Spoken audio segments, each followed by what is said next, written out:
নমস্কার। আরও একটি নতুন রেসিপির সাথে তানিয়াস রান্নাঘরে আপনাদের স্বাগত জানাই। আমার আজকের রেসিপি মশলা ধোসা। মশলা ধোসা তৈরি করার জন্যে ব্যাটারটা কিন্তু আমাদের আগের দিনই তৈরি করে রাখতে হবে। এখানে আমি নিচ্ছি ১ কাপ সেদ্ধ চাল। যে চালে রোজ ভাত রান্না করি সেই চালটাই কিন্তু আমি ব্যবহার করছি। ১/২ কাপ নেব বিউলি বা কলাইয়ের ডাল, সেটা নিয়ে নিলাম। 1/3 কাপ নিচ্ছি ছোলার ডাল আর ১/২ চামচের মতো মেথি দানা।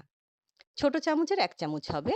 এবার জল দিয়ে চাল আর ডালটা বেশ ৩-৪ বার ভালো করে ধুয়ে নিচ্ছি। ধুয়ে নেওয়া হয়ে গেছে। ১ গ্লাসের মতো জল দিয়ে আমি চাল আর ডালটা ভিজিয়ে রেখে দিলাম ৫ থেকে ৬ ঘন্টার জন্যে। ৬ ঘন্টা হয়ে গেছে, দেখুন চাল আর ডালটা কিন্তু খুব ভালো মতো ভিজে গেছে। এবার একটা মিক্সিং জারের মধ্যে সমস্ত জল সমেত চাল আর ডালটা আমি নিয়ে নিচ্ছি। পুরো জলটাই কিন্তু প্রয়োজন পড়বে চাল আর ডালটা বেটে নিতে। কারণ আমি মেপে কিন্তু ১ গ্লাসের মতো জল দিয়ে চাল আর ডালটা ভিজিয়ে রেখেছিলাম। একবারে হবে না, দুবারে কিন্তু আমি চাল আর ডালটার একটা পেস্ট তৈরি করে নিচ্ছি। পেস্টটা দেখুন তৈরি করে নেওয়া হয়ে গেছে। একটা বাটির মধ্যে আমি ঢেলে নিলাম। দুবারেই কিন্তু পেস্টটা আমি তৈরি করেছি। পেস্টটা কিন্তু খুব একটা মিহি করে করিনি। আমি দেখিয়ে দিচ্ছি, দেখুন আপনাদের একটু দানা, দানা মতো আছে। এবার হাত দিয়ে ১.৫ থেকে ২ মিনিট সময় নিয়ে খুব ভালো করে ফেটিয়ে নিতে হবে। যত ভালো করে ফেটিয়ে নেওয়া যাবে ব্যাটারটা কিন্তু খুব সুন্দরভাবে তৈরি হবে। এদিকে একটুখানি খেয়াল রাখতে হবে। এবার ঢাকা দিয়ে সারা রাতের জন্য রান্নাঘরে রেখে দেবো। আর খুব গরম পড়লে কিন্তু ৮ ঘন্টা মতো রাখলেই হবে। খুব বেশি রাখলে কিন্তু আবার ব্যাটারটা নষ্ট হয়ে যেতে পারে। সেদিকে একটু খেয়াল রাখতে হবে। সকাল হয়ে গেছে, নারকেলের চাটনি তৈরি করব। ফ্রাই প্যানে তেলের মধ্যে ছোলার ডাল, কাঁচা লঙ্কা, সামান্য একটুখানি আদা, ২ কোয়া রসুন দিয়ে হালকা একটু ভেজে নিলাম। এবার এর মধ্যে দিচ্ছি কারি পাতা। কারি পাতাটা দিয়েও আরেকটুখানি ভেজে নেব। এবার ঠান্ডা করে একটা মিক্সিং জারের মধ্যে সমস্ত কিছু নিয়ে নিচ্ছি।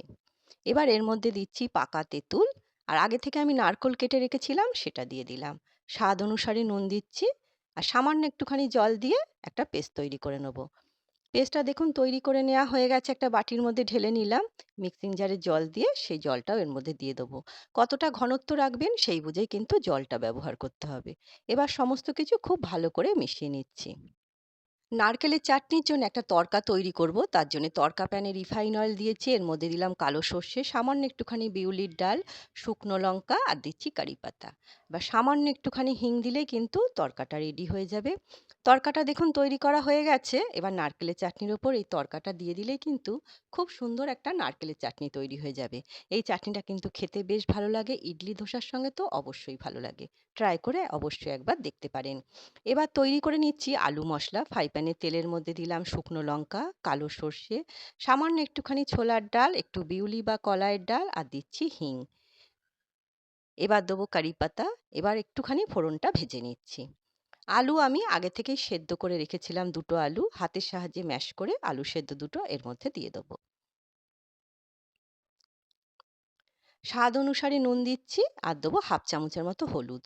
এবার সমস্ত কিছু খুব ভালো করে মিশিয়ে নেব।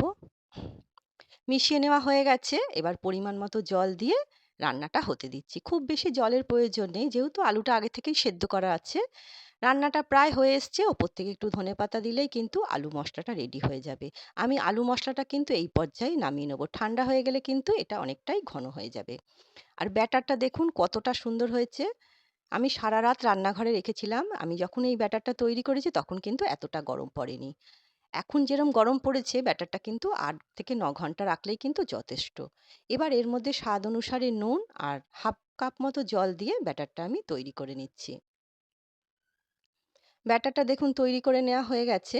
ওদিকে গ্যাস ওভেন অন করে একটা ফ্রাই প্যান খুব ভালো মতো গরম করে নিয়েছি। এবার একটু জলের ছিটা দিয়ে জলটা পুছে নিলাম। এইবারে কিন্তু ফ্রাই প্যানের মধ্যে আমি তেল দিয়ে তেলটা পুছলাম না। আগে আমি ধোসা তৈরি করেছিলাম তখন তেল ব্যবহার করেছিলাম।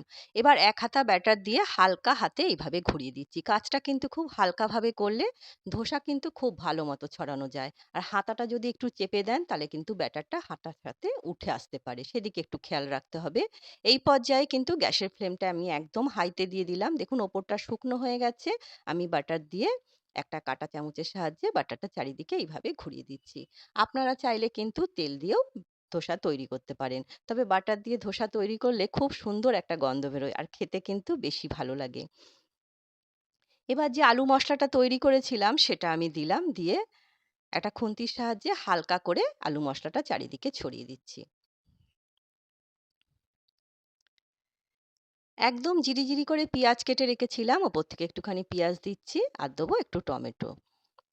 আর একটু কাঁচা লঙ্কা দেবো। আপনারা যে যেমন ঝাল খাবেন সেই বুঝেই কিন্তু কাঁচা লঙ্কাটা ব্যবহার করতে হবে।